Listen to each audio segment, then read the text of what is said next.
Bienvenido. Este es el podcast de Calvary Sur, un espacio para crecer juntos en la palabra de Dios. Somos una iglesia cristiana en Jalapa, comprometida con enseñar la Biblia verso a verso. Gracias por acompañarnos. Abre tu corazón, abre tu Biblia y comencemos.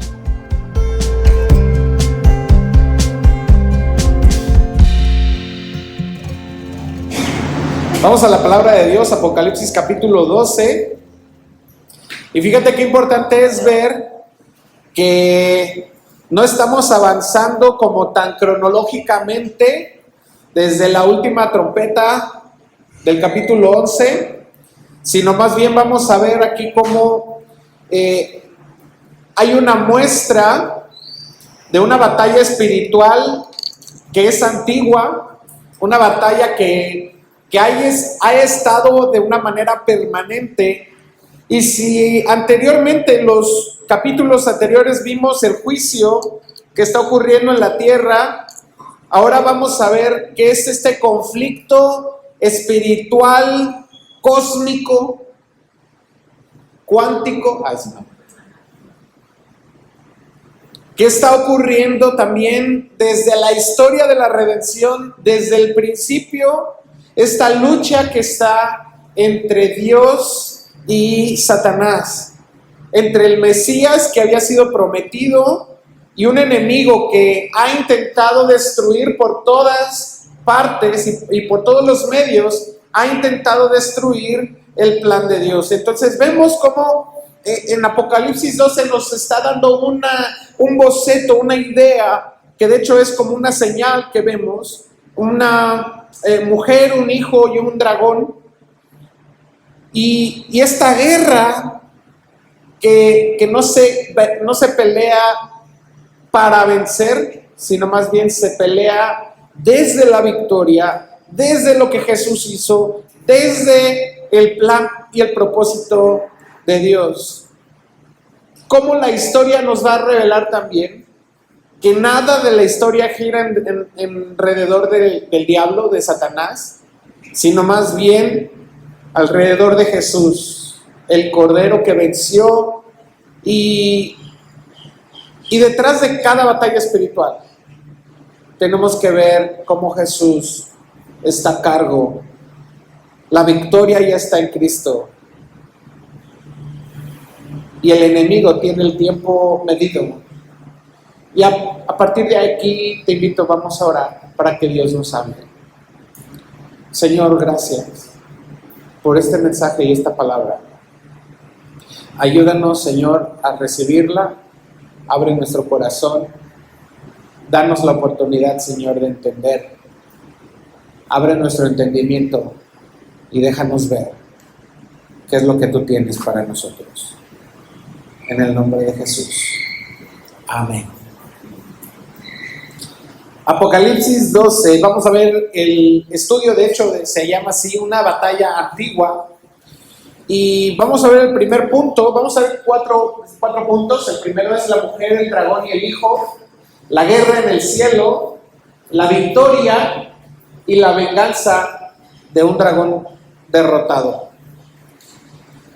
Y vamos a ver el primer punto del estudio en los versículos del 1 al 6, que dice: y apareció en el cielo una gran señal, una mujer vestida del sol, con la luna debajo de sus pies y sobre su cabeza una corona de 12 estrellas.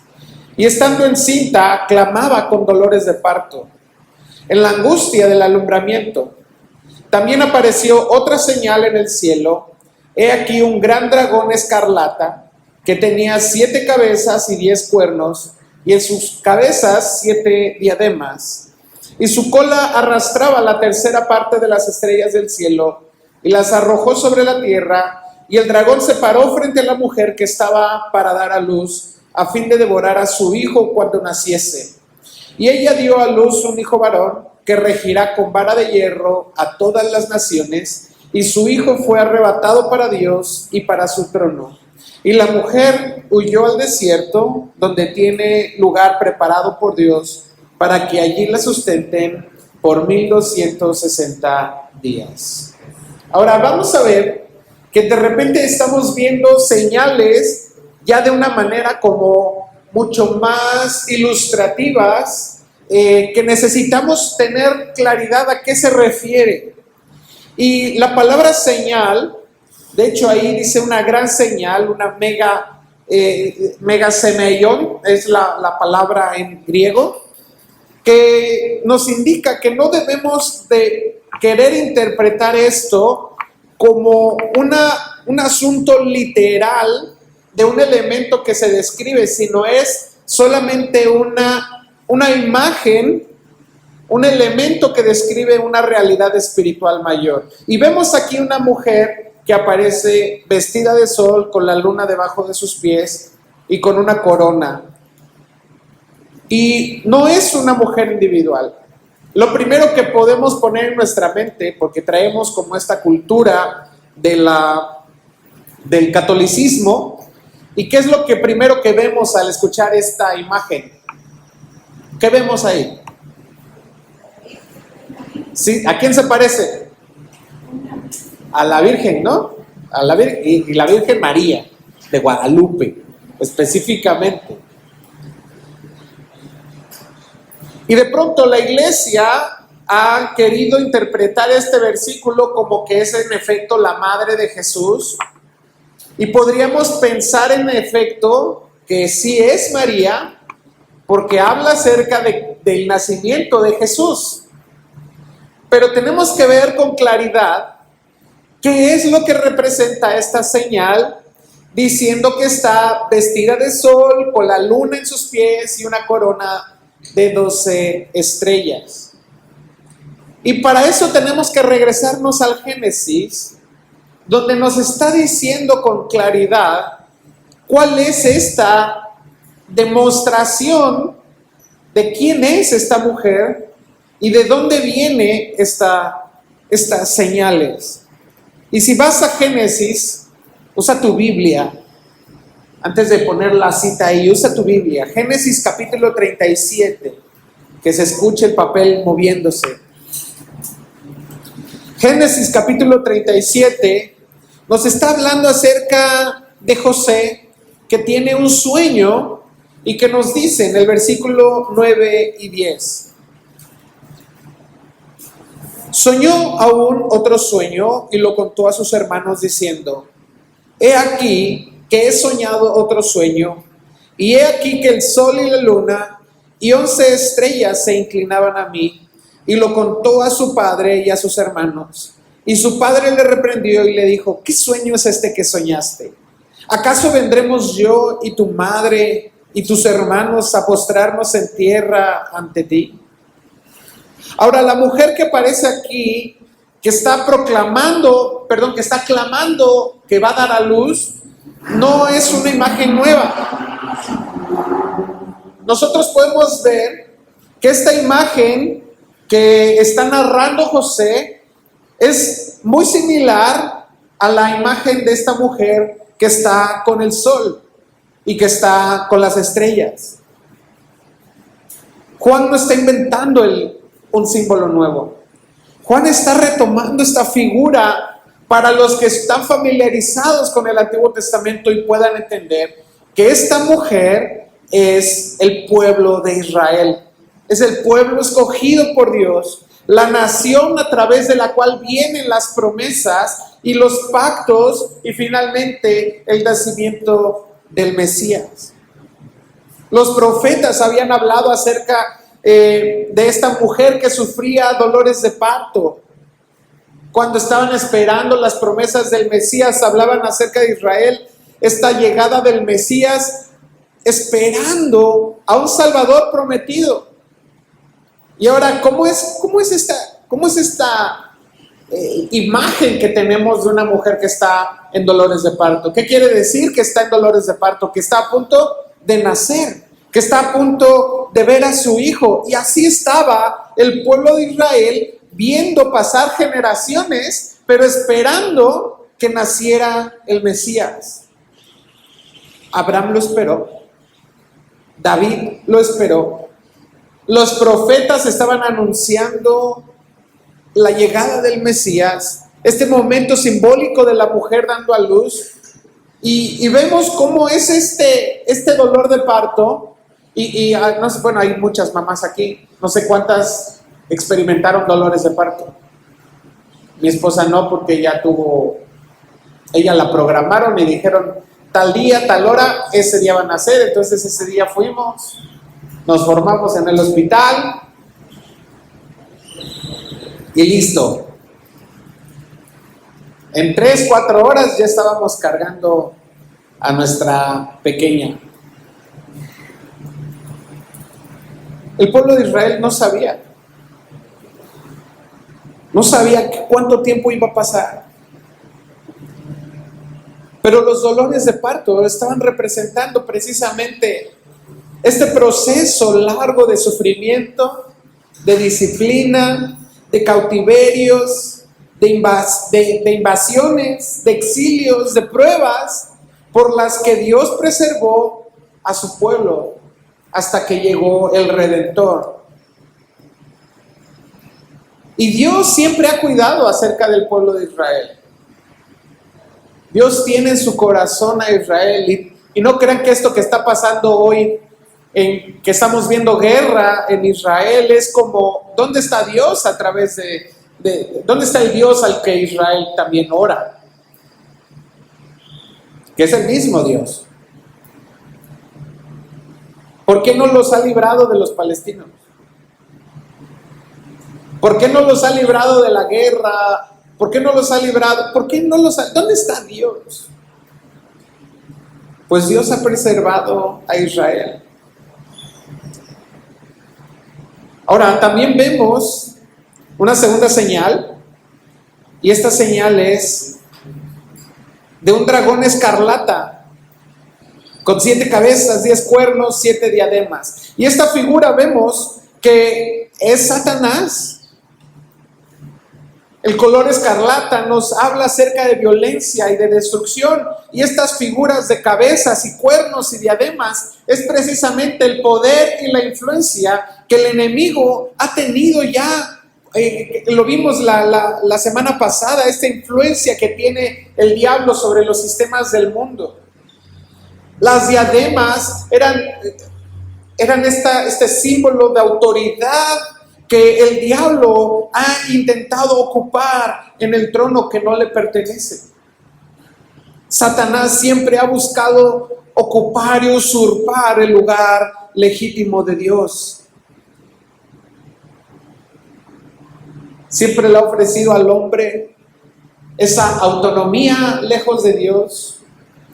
Pero vemos en esta imagen de este dragón que quiere devorar al niño que va a nacer de la mujer, vemos que es un intento para impedir la obra de Dios. Y dime si en tu vida, cuando parece que Dios quiere obrar, hay oposición de parte de Dios. Lo veíamos ahora que estamos estudiando Esther también, cómo los procesos de Dios son así, y cuando Dios está obrando, cuando Dios está avanzando en nuestra vida, siempre hay una oposición de parte del enemigo.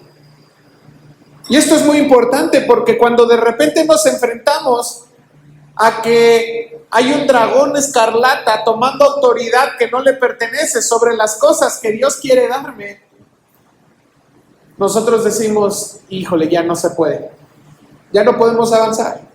Es que está bien que estoy llegando a la iglesia, está bien que estoy conociendo más a Dios, pero de repente se me hace difícil ir a la iglesia, se me hace difícil hacer mi devocional, se me hace difícil tener que lidiar con mi familia que no conoce a Cristo, se me hace difícil tener que enfrentarme a las cosas que Dios me está pidiendo que yo deje, pero que yo le he dado la autoridad al enemigo, esos pecados en los que el diablo sigue teniendo poder e influencia.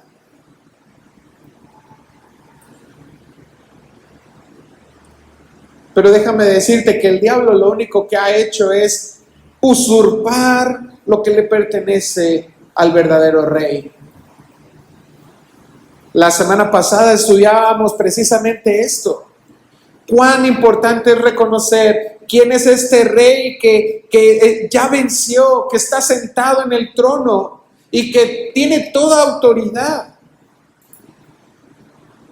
Ahora vemos a este dragón que con su cola, ¿qué dice? Que arrancó la tercera parte de las estrellas del cielo y las arrojó sobre la tierra. Y esto no nos está dando muchos detalles, pero nosotros podemos interpretar que nos está explicando cómo es que el diablo arrastró a la tercera parte de los ángeles cuando se rebeló delante de Dios.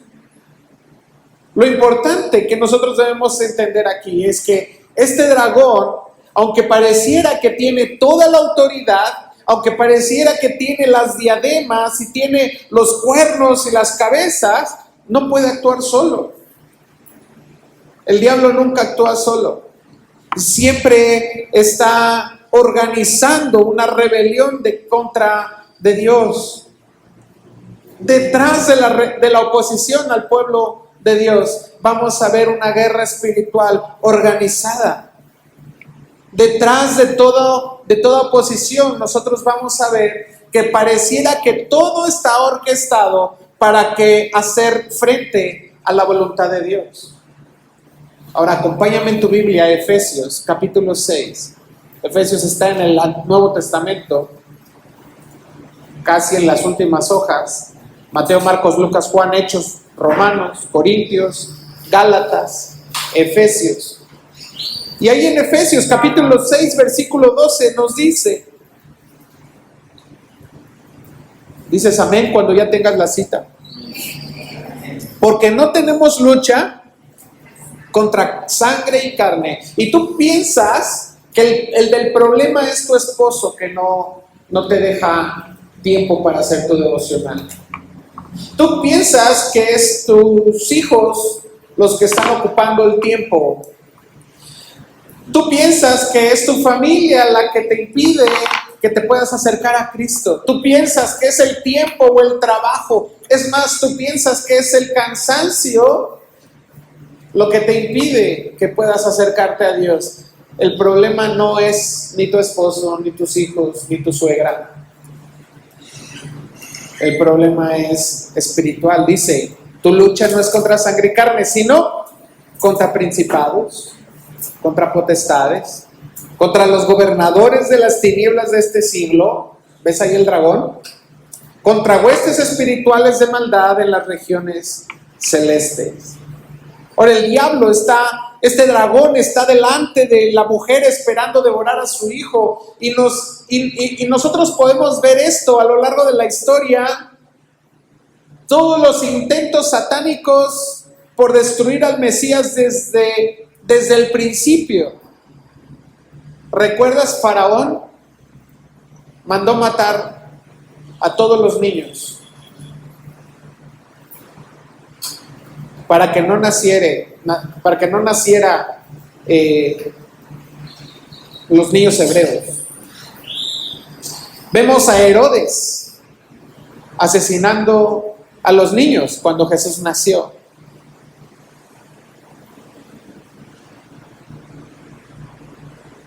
Satanás sabía que la promesa de Dios estaba avanzando.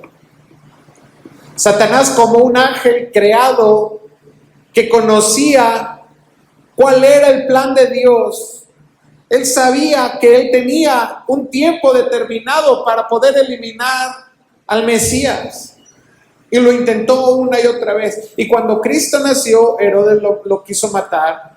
Durante el ministerio de Jesús fue tentado, fue perseguido y llevado a la cruz. Y parecía como que entonces, como Cristo, Jesús, en la cruz murió, parecía que el diablo había ganado.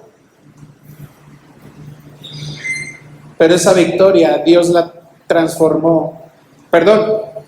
Eso que parecía victoria para el dragón, Dios lo transformó en la victoria más grande de Jesucristo. Esa victoria que pensaba que era para el dragón, Dios la hizo la derrota más humillante, una derrota definitiva. Juan no nos está diciendo quién es ese hijo varón, pero no tenemos duda que es Jesús, porque lo vemos desde el Salmo 2, que les estaba diciendo, con que lo quebrantarás con vara de hierro, dice el versículo 9 del Salmo 2. Este hijo estaba destinado a gobernar todas las naciones. Estaba destinado a gobernar incluso sobre los gobiernos que los hombres han intentado construir independientemente. Y si tú has intentado construir un gobierno en tu casa, en tu familia, la manera en la que tú estás viviendo, has intentado gobernar por ti mismo, te has de dar cuenta que aún sobre el gobierno de tu casa y de tu familia, Dios va a terminar gobernando y va a terminar poniendo su gobierno. Ahora, Juan, vemos en este versículo que Juan inmediatamente pasa del nacimiento de Cristo a su ascensión. Estamos viendo esta historia antigua, esta batalla antigua, y lo vemos ahora en el ministerio de Jesús. 30 años pasaron ahí rapidísimo en una frase de Juan. No estoy diciendo que la vida de Jesús no fue importante, pero fíjate lo que está diciendo Juan aquí. El Hijo arrebatado para Dios, para su trono. El diablo fracasando. No pudo impedir que el Hijo naciera. No pudo impedir que aún nacido pudiera devorarlo inmediatamente, sino que Cristo asciende inmediatamente a la diestra del Padre. En Hechos 1:9 vemos la experiencia que vivieron los apóstoles. Cuando ellos vieron a Jesús, el Cristo que fue crucificado y que resucitó y que habitó después y estuvo 40 días con ellos diciéndoles misterios y secretos que nosotros no conocemos. Fue alzado y le recibió en el cielo. Ahora vemos en el versículo 6 cómo la mujer termina huyendo nuevamente al desierto y tiene un lugar preparado por Dios para ser sustentado durante 1260 días, es decir, 3 años y medio. Y aquí quiero decirte, el tiempo ya pasó otra vez y regresamos al tiempo de la tribulación en el que hemos estado estudiando.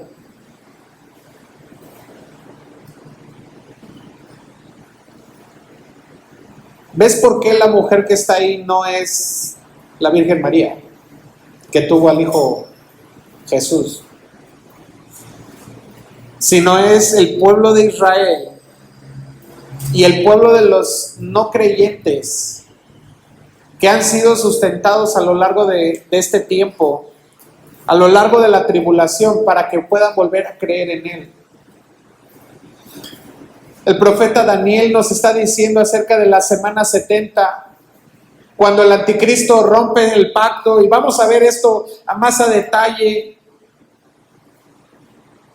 en el siguiente capítulo, pero vamos a ver cómo va a haber la persecución todavía más intensa de la historia, y aún ahí Dios está preservando a su pueblo para que Él crea, preservándolo en el desierto, sin la presencia de Dios, sin Cristo. Y déjame decirte esto, cuando tú has estado caminando sin Cristo, ahí ya ha estado Dios también sustentándote y guardándote y esperando que vuelvas tu corazón otra vez a Dios. La historia nos marca que Dios nunca ha estado fuera de control. Parece que el dragón está muy fuerte, es muy poderoso, parece que nos está atacando, parece que está intentando destruir la obra de Dios, pero fracasa. El plan de Dios para tu vida ha sido permanente. El plan de Dios para que vuelvas tu corazón a Él ha sido permanente. Dios te ha prometido atraerte. Y si tú has caminado otra vez hacia el desierto, déjame decirte, Dios quiere atraerte nuevamente a Él. Y Dios va a hacer lo necesario para atraerte otra vez.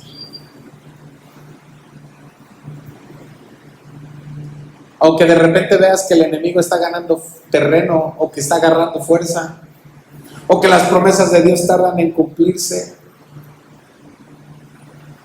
Dios está en control. Ahora me imagino el dragón rugiendo. Yo soy, personalmente me gusta este animal mítico, ¿no? Siempre me ha llamado la atención. Y yo me imagino a este dragón resoplando, esperando sacar, ya saben, ¿no? Fuego de la boca y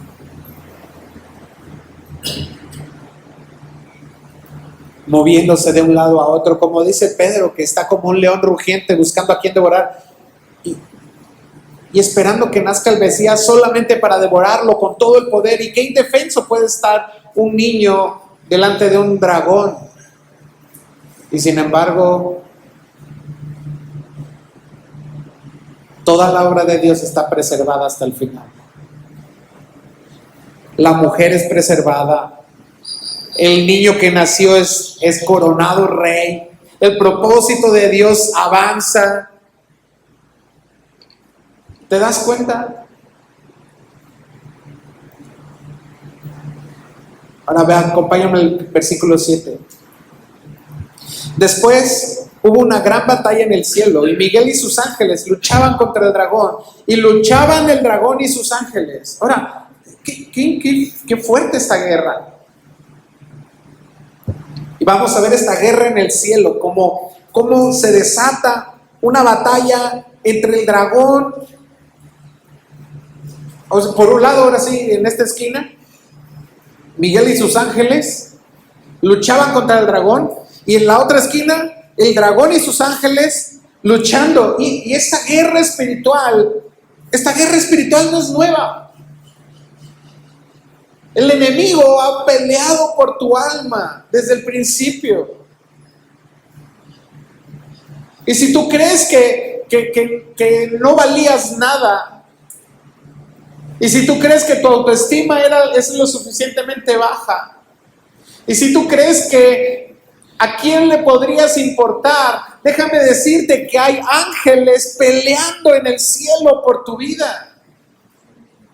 Y digo que si esto es de este tamaño, entonces debe ser algo muy importante. Quiere decir entonces que tu alma es muy importante. Yo no me puedo imaginar. Siempre me han gustado las películas de las batallas campales, ¿no? Ya saben, así, Señor de los Anillos, Narnia, donde parecían así los dos ejércitos que se enfrentan y empiezan a pelear. Y bueno, me gustan las películas así, ¿no?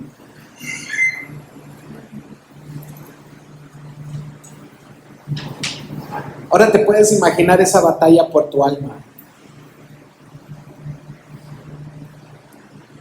Y tú peleándote por si sacaron la basura o no. Y tú peleándote porque te hicieron una mala cara. Y tú peleándote por las cosas insignificantes de la vida. Y en el cielo se está peleando tu alma. La buena noticia de esta batalla es que no prevalecieron, dice el versículo 8. No, pero no prevalecieron, ni se halló ya lugar para ellos en el cielo, y fue lanzado el gran dragón, la serpiente antigua, que se llama Diablo y Satanás. O sea, por si tienes duda, todos estos nombres y atributos es el diablo, el dragón, la serpiente antigua, el diablo, Satanás, el cual engaña al mundo entero. Fue arrojado a la tierra y sus ángeles fueron arrojados con él.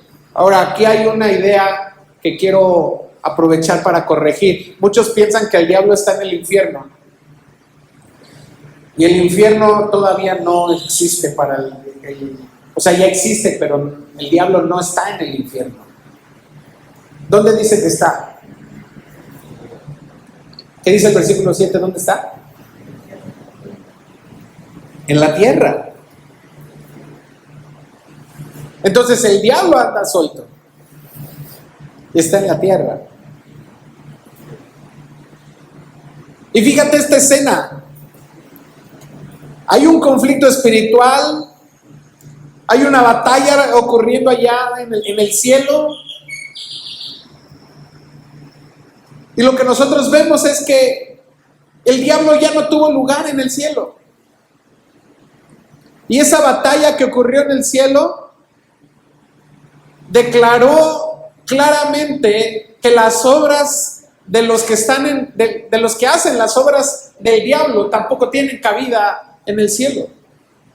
Dice la Biblia: ustedes son de vuestro padre el diablo, porque el diablo miente desde el principio. Ustedes son unos mentirosos.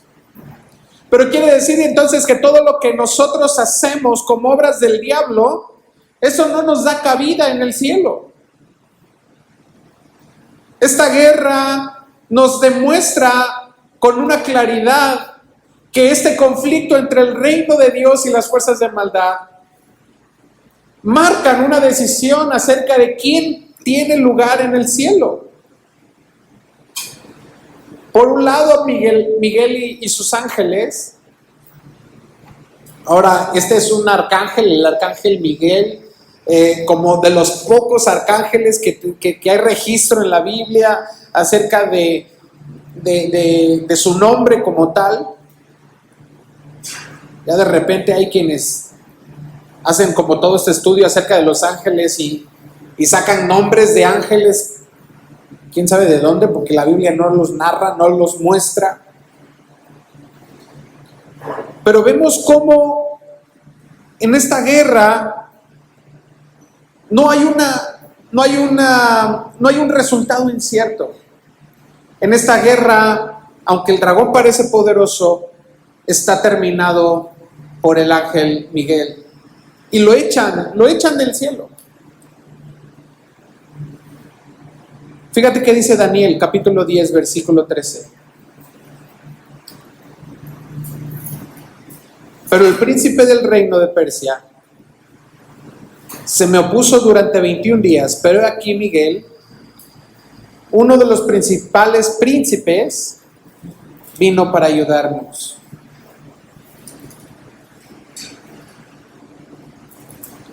Miguel, este arcángel, es uno de los principales, uno de los príncipes, toma la autoridad de Dios y echa fuera al enemigo. Esta batalla es muy importante porque vemos que el príncipe del reino de Persia, que es catalogado, puede ser catalogado como el enemigo, como el diablo, hizo oposición, pero aquí Miguel le está diciendo, vino a ayudar. El diablo se rebeló contra Dios y fue derrotado. Intentó corromper la humanidad. Terminó produciendo la promesa del Redentor. Intentó destruir al Mesías y de una manera involuntaria terminó formando parte aún del plan de Dios, haciendo establecer el evangelio aquí en la tierra. Aquí surge una palabra importante. Satanás cayó desde antes de la creación del hombre. ¿Por qué entonces lo expulsó del cielo en ese momento? Hay una serie, una continuidad de eventos que necesitamos precisar. Segunda de Corintios 12 nos habla acerca de un hombre que visitó el tercer cielo y pudo ver qué es lo que estaba pasando en el cielo. Job capítulo 1:6 nos dice que los hijos de Dios o las creaciones de Dios vinieron y se presentaron delante de Dios y uno de ellos era Satanás. Pero Satanás cayó, fue expulsado del cielo desde el principio. Esta batalla, ¿se acuerdan? Ya les habíamos hecho esta explicación. de la eternidad y dónde estamos nosotros en la eternidad, como ese tiempo en el que podemos visualizar con precisión dónde estamos. Pero en la eternidad el diablo cayó desde el principio. Déjame llevarte a Juan, capítulo 12, versículo 31. Acompáñame ahí, por favor.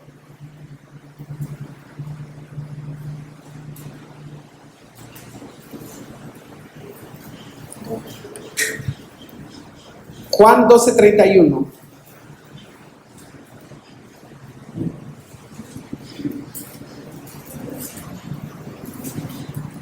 Dice: ahora es el juicio de este mundo, pero el príncipe de este mundo será echado fuera. Este Satanás que fue echado desde el principio del tiempo que nosotros conocemos, ha tomado posesión de la tierra, es príncipe sobre este mundo, pero el príncipe de este mundo va a ser echado fuera. Pablo nos está diciendo que hay una victoria también. En Colosenses capítulo 2, 15 dice: y despojando a los principados y a las potestades, los exhibió públicamente, triunfando sobre ellos en la cruz. La cruz no solamente fue el sufrimiento de Cristo, sino que también nos está diciendo que ahí fue la derrota definitiva de Satanás. La deuda pagada completamente de nuestros pecados, cancelada completamente. Toda acusación fue anulada. Y lo que dice el versículo que estamos leyendo acerca de estos títulos de Satanás, y dice el diablo. Y la palabra diablo o diabolos viene de un vocablo que es el calumniador o el que es el acusador. Y sabes, el enemigo viene a acusarnos. Y viene a acusarnos delante del único que puede acusarnos, que es Cristo. Y decir: es que eres pecador, es que Él es malvado, es que Él es un egoísta, es que Él es un adúltero, es que Él es un mentiroso. Pero Juan continúa diciendo que ese dragón, ese diablo, fue arrojado afuera. Y fue lanzado, dice el versículo 9, que se llama Diablo y Satanás, y engaña al mundo entero. Este dragón que busca destruir. Y Juan 10 dice que vino para robar, para matar y para destruir. El mismo que viene a calumniar, a engañar, nuestro adversario.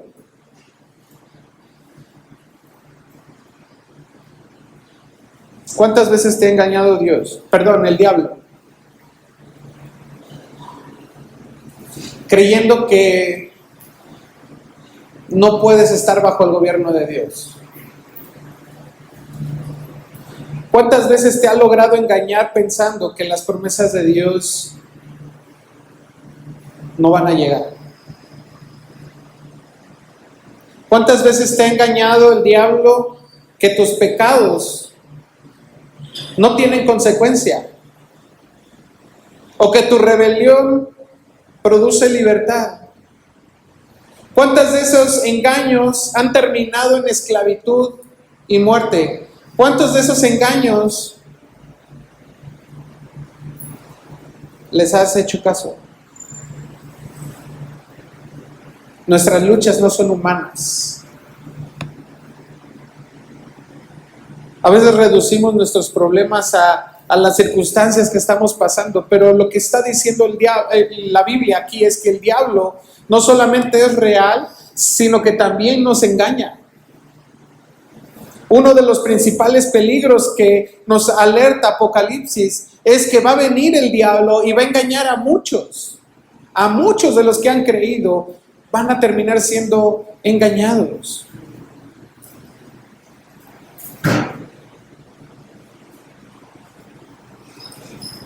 Ahora, no se trata de que entonces vivamos obsesionados con el diablo y el diablo aquí y el diablo allá.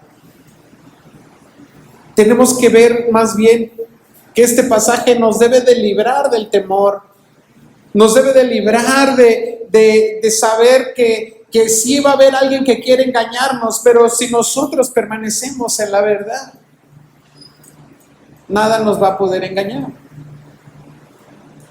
Si nosotros permanecemos a la verdad de la cruz, a los pies de Cristo, al que permanece en Cristo.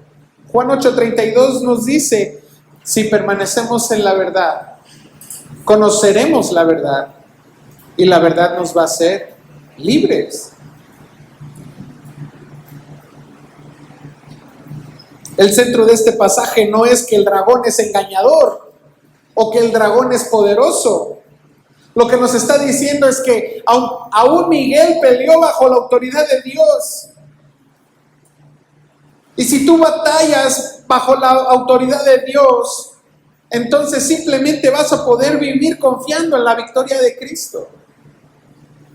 Si tú confías en la victoria que Cristo obtuvo por ti, vas a poder caminar y a transitar a descansar en una victoria real. Vas a poder descansar en quién es Cristo a través de su sacrificio, ganando las batallas por ti. El enemigo pelea sabiendo que él tiene su tiempo medido, pero nosotros debemos de pelear avanzando, sabiendo que tenemos al Rey que reina por los siglos de los siglos. Ahora déjame preguntarte esto. ¿Estás peleando bajo tu autoridad o estás peleando bajo la autoridad de Jesucristo? ¿Estás peleando con tu autoridad creyendo en las promesas de Dios o estás creyendo en las mentiras que el enemigo ha hecho? Hoy llega a tu casa en la noche y haz una lista de las mentiras que el diablo te ha dicho.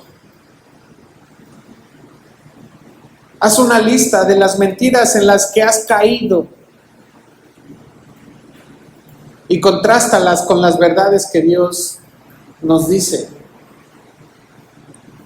Haz una lista y pon aquellas como que no vales nada, como que lo que haces no tiene valor, como que no tiene sentido la vida. Como que ¿para qué vives? ¿Cuál es el propósito? Y compáralo con esta verdad que Dios nos está diciendo, que se ha peleado una batalla en el cielo por ti, que el enemigo fue tirado, echado afuera y que no tiene cabida en el cielo. Pero si tú has creído que entonces tu voluntad, tu gobierno y tu deseo es mucho más importante que la soberanía de Dios, déjame decirte que eso tampoco tiene cabida en el cielo. Y que más bien Dios también está poniendo de antemano su gobierno, su autoridad, para que vivas conforme a ella, para que pelees conforme a ella, para que descanses en su gobierno.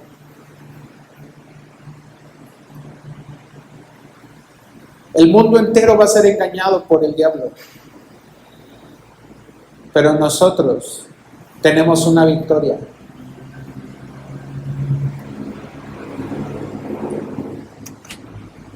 Quiero llevarte hasta aquí. Vamos a ponerle pausa. Y te voy a invitar que te pongas de pie.